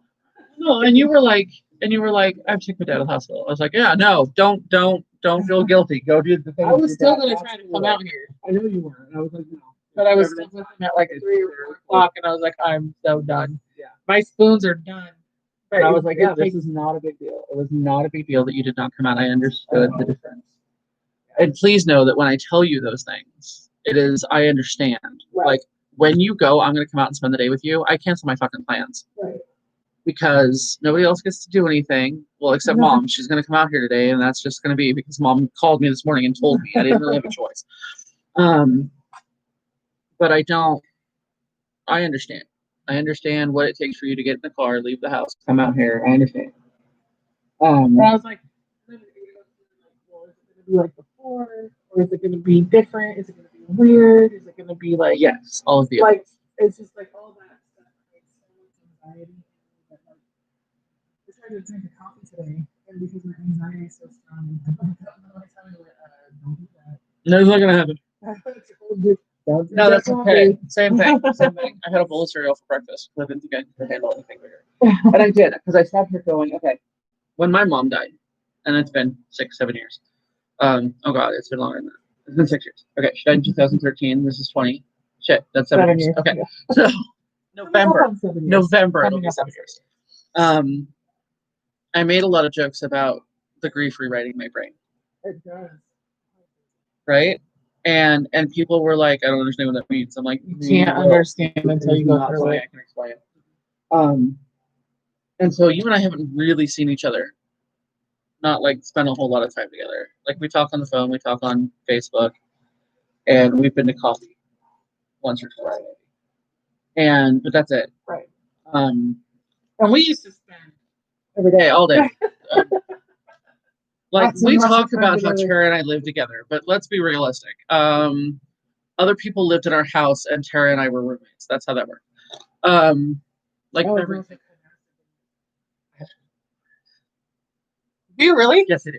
Wait, so, like, literally, I have something to return to Walmart, and I was like, oh my God, I have to take care of Walmart. So we were going to warn him. I was like, you have to know, I'm going to take this back to Walmart, and I'm going to take Tara with me, and it's probably going to take 4 hours. And he was like, why would it take you 4 hours to return a bra? And I'm like, oh, that's not what's going to take 4 hours. Tara and I are going to be at Walmart. Wondering And he's like, okay, we just spent a whole bunch of money. We don't have any money. And I was like, well, we're not going to spend a dime. We're just going to go to Walmart. Because that's what we do. Yeah, no. we used to do that all the time. We would leave in the middle of the night. Go to Walmart. What do you want to do? Nothing. Nothing. Some very funny things there. Yeah, we did. God. It was more like the sightseeing. It was. But yeah, no, that was the thing. But not like judgy sightseeing, but I thought about it and I was like, okay, so that whole time, like I was going through some major shit, and you and Ian were going through some major shit. Right. And so you were struggling with, you have to live way out there, and I couldn't make it out there. You guys couldn't make it in here, but we were just starting to figure out how to game online when Ian passed. Right. And then We were actually going to put it into practice. right. And then I went, Finally. I just can't push. Right. Mhm. I have to give her space because I knew what happened when my mom died. And everyone who spoke to me, I hated. I didn't have just that the way it was. And so I would check in and I would go, I'm here if you need me. And I let it go. Right. And when the whole thing with Kristen went down, Yeah. I was like, what do I need? What do you need from me? And you were like, I got it handled. I'm like, okay. That's all I could do. Right. Because there was so much other shit in my life happening Right. that I just didn't have the Right. capacity to do anything. Right. else. And so the other day, last week before, I don't even know when you said you were going to come out, I was like, I have no idea. And I sat here going, Kara's going to come out. I don't know what's going to happen. And then you were like, it's not going to happen. And I was like, oh, okay, so that's not going to happen. I have no idea when that's going to actually happen. I'll probably not see Tara for another year or something. And I wanted to make sure that. well, yeah, but that's what I was kind of expecting. And since I'm not off working right now, Yeah. it's like They're like, well, let's do this video. And I was like, oh, cool, let's do the video. That sounds awesome. Yeah. And then I was like, well, she's going to be here until like midnight. And Tim's like, the video's going to last. I'm like, oh, that's not going to be a thing. That's, no. we have a lot of shit to do. That's how we do things. And then and he's like, well, what are you guys going to do? And I'm like, Yeah, but nothing to do. I don't know. Like, I don't know. And then I spent all night yesterday going, oh, Tara's coming over. Because I have no idea what this dynamic looks like anymore. I know. Right. But I And know that I so- don't want it gone. Right. No, exactly. You're my sister. That's how it works. Yeah. And that's the thing. It was long time ago. In fact, during one of Tara and I's fights, it was decided that we had to be sisters because we still loved each other, we still liked each other, we still wanted each other in our lives. But at the time, we were fucking pissed and we hated each other. Right. So We decided that we had to be sisters because you don't put up with shit from friends that you do with family. Yeah. And so with family, you're more stuck together than just sisters, just friends. So that's why. Yeah. And we did decide that in the middle of the fight. In the middle of the fight. And my mom, my my mother was like, fucking make up with Tara. Knock it up. That's not how you do things. I'm like, shut up. She's your sister. Deal with it. Like, you don't understand. I'm like, she's like, yes, I do. I adopted her. Fucking deal with it. I'm like, fine. So, your whole family did that. yeah. Even Shonda adopted her. Yeah, when I talked about getting my memorial tattoo, which eventually I'll get, I swear. Probably on this arm, actually. I'm probably going to get right here. Yeah. To match the lotus. Yeah. The buds of the morning glory. Right. There will be 3 full blooms, and that will be me and Mick and Vonna. Right. No, me and Mick and Shauna. Right. Because those are the 3 that Mom raised. Right. And then there will be 3 half open blooms. Right. And that will be you and Vonna and Josh. Yeah. And then there will be 2 buds. And those are the miscarriage and the abortion. And when I told everybody that, they were like, oh yeah, no, that makes sense. Nobody ever questioned. In fact, I have Mom's ashes are still divided. And I have a small vial that has your name on it in there for Mom's ashes. And nobody questioned that either. They were like, yep. I don't know what I'll do with them, but Mom's request was that you take the ashes somewhere she hasn't been. So that a part of her always gets to see something she doesn't have to see. So yeah. I don't really think that we talked about like one of the things with Ian Kathy was so hard that we didn't talk about what he wanted. Mhm. And Which then time? Because there were like 8. right. And then Things there that was also, well, we specifically talked about it when he was going to bypass surgery. Oh, okay. I specifically in case he didn't make it through that. Yeah. And he told you the beach. Well, no, he actually never told me where to take the ashes, but he Oh, told okay. me that he wanted to be cremated. Okay. And we're watching Joe play a video game, that and it's very distracting because he's been on the same level for like this whole time. a year. He's been doing this level since last night. Yeah, he just got a cramp in his leg. He was like, you could see the end in sight. this Yeah, time, and no, it like was the very- end of the It was road like was just right inches. there. It was. And It he's was, trying to speed run it. Oh, I'm sorry. it was pretty epically bad right there. Sorry. Yeah. So I know you decided that you're taking him to Rockaway or the beach. The beach, probably Rockaway or Manzanita, somewhere out that way. Yeah.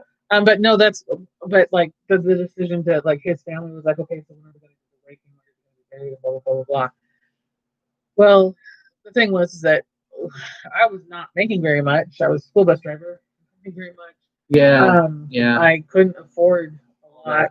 Yeah. And he wanted to be, and so it was very hard standing up with his family. And I feel like they, some of them, felt either hurt or betrayed because That's why I slipped Mom's ashes, and I gave some to Robin, and they did whatever they wanted to do with them. Yeah, because I was like, I know this is what this would be okay with him, Right. and what wouldn't be okay with him. He didn't want to wait. Well, and I couldn't afford to do that. I think, and I know if you don't want to do this on live stream, we don't have to do this on live stream. Okay, whatever. Yeah, I'm okay. Wayne and I talked about it, and it was after our big fight, and when we were started to get back together and talk again. When Ian and I talked about it, he said Mary, the Stonehenge. Oh yeah. And what I'd love to see done is do half and half. I can make that work. Half the beach and half the Stonehenge. Yeah, that would work. That's appropriate. Yeah. Yep. No, that would. Like to do that. Yeah. That's totally making it happen. Cool. Okay. Last question. Are you ready? Oh my God, you did it. He did it. I'm very impressed. I am very actually impressed. I love you, Joe. He's playing Crash Bandicoot, and he's trying to do all of the like 100% the game. So he's gotten the crystals, and now he's trying to do the on switcher speed time. So you have to do them in certain times, and that's easier said than done. Yeah. All right. So this is the last question. Are you ready? Sure. Let's shoot. What makes you you? I don't know yet. I think you do. I think you just don't know how to express it. I think about like, because I'm not perfect. I've made lots of mistakes in my life, especially early on. Right after Ian and I got together. So where we were living changed, what we were doing, changed. Like I mean, just everything. I miss the duplex. I do miss the duplex. Which one? Yes. No, the second one actually. Specifically the second one. Moved across the street. We literally had my great uncle owned one that found out when we came back from our wedding that it was being sold. We didn't know that you knew that, didn't you? No. We came home to a for sale sign in our yard, and we didn't know that. Oh, that's my relative. So that I knew, and I was close to. So we had to move, and we moved because the new owners wanted to move into our side. Right. They were leaving the other person there, but they wanted our side. So my great uncle's daughter had another duplex across the street.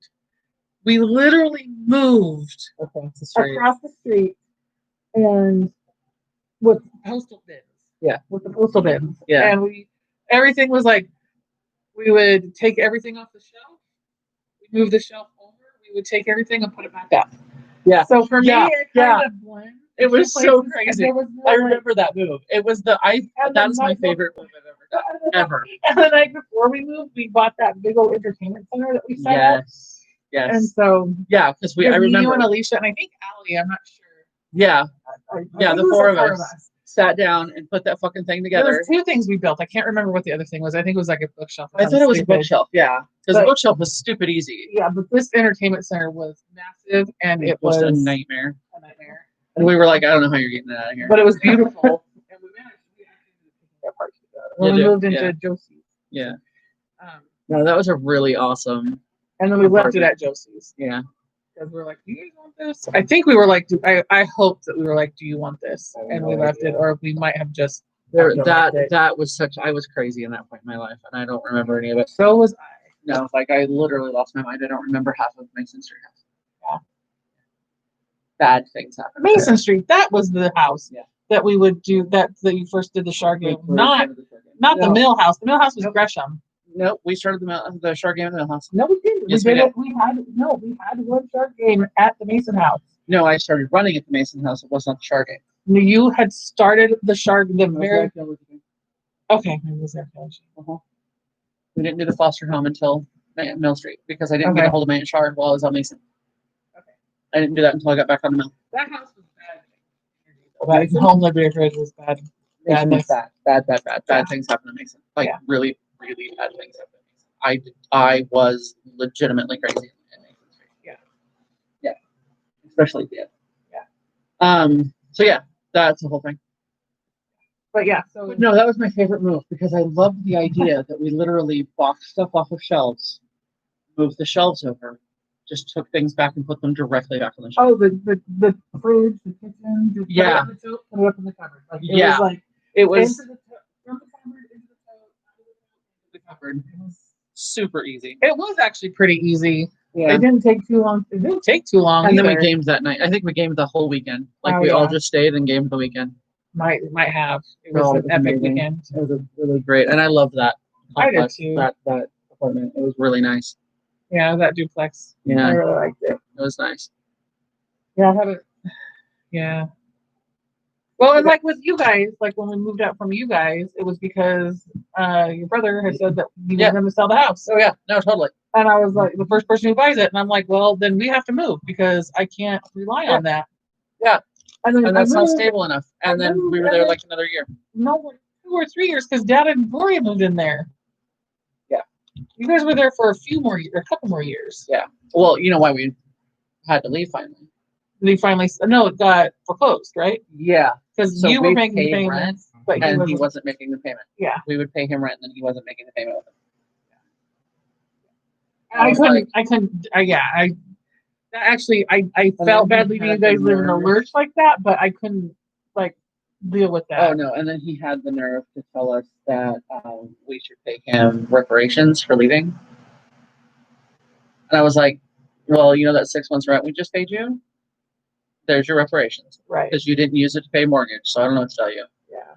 No, and he gave me some sob story about him being disabled and not being able to work, so we had to use the money that we were banking for rent to live on.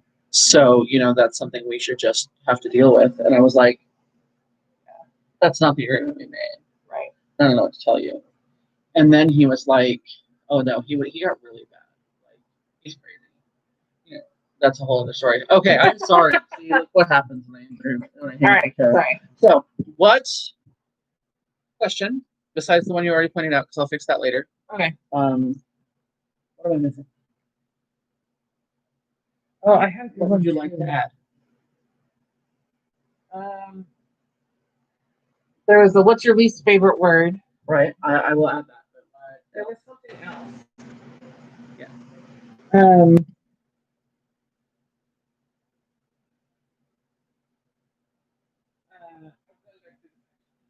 I know it's a question.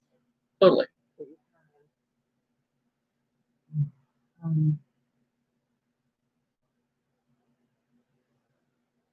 So this one was from Joshua, or from Steven, and this one was from. We do one thing different. Was from Ivana, and this one is from Josie.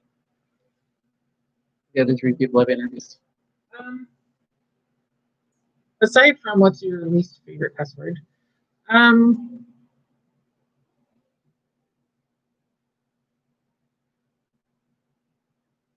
would think that after you go through all the questions, because what do you do that makes you you? That's a really, great question. I think that if you maybe played on that a little more,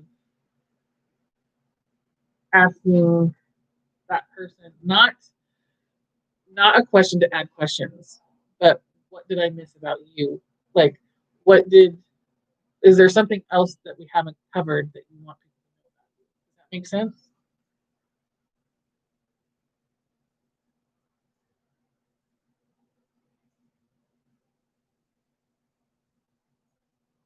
Oh, and also because tattoos run so great in our little area, like I think you should also put on there.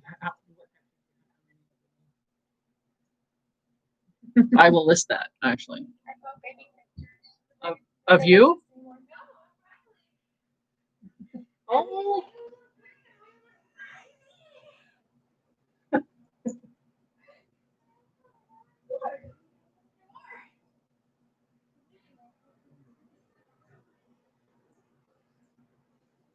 and I can answer that question. How many tattoos do I have?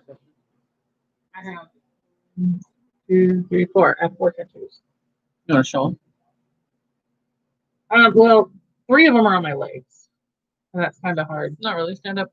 I don't know if I'm that flexible. Just stand up. Stand up and strip. You'll be fine.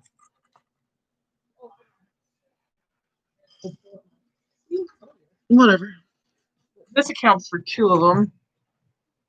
You see that? Nope. Oh, you're getting close that way. Don't want to see. This is what I was like. I'm not that flexible. I am gonna. So this is one, and this is one that actually started off as a henna tattoo, and I got this one special because my grandma. The other tattoo I have was on my other leg, and was my first tattoo was all black, and I got this one with absolutely no black in it for my grandma. Okay. The vine. This leg is going to be all flowers and butterflies. Nice. This is not my first. This is my first butterfly. It is not my last. I got the butterfly, I think in about March after Ian died. Okay. Probably not in line. My first ever tattoo right there. Little knot. This is actually going to be. I want more knots on this leg. Yeah. And I'm not sure how to show this one. You might have to pull down my shirt. This shoulder. That one. And this is. Yep. Yep. On my right shoulder specifically, and I designed it so that way it looks like somebody puts their hand on your shoulder. Right. And that's what it's supposed to be looking like. Yeah, it's supposed to look like a handprint, like because they always have my back. That's why I put it there.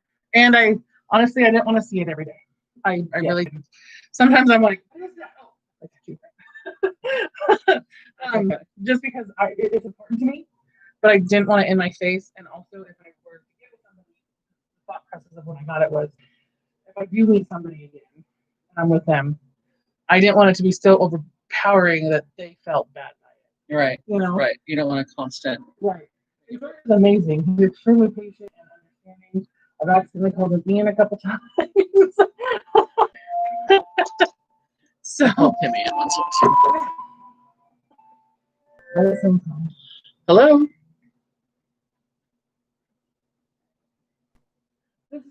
Just one moment, okay? Okay. All right. That's where we're going to end this. Bye, guys. Thank you. I hope you guys liked the video. Me too.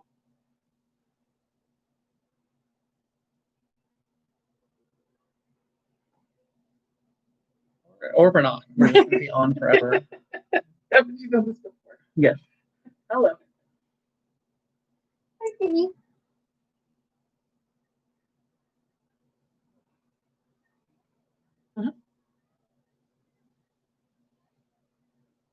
Wait. I am. What does it look like? No. Yes.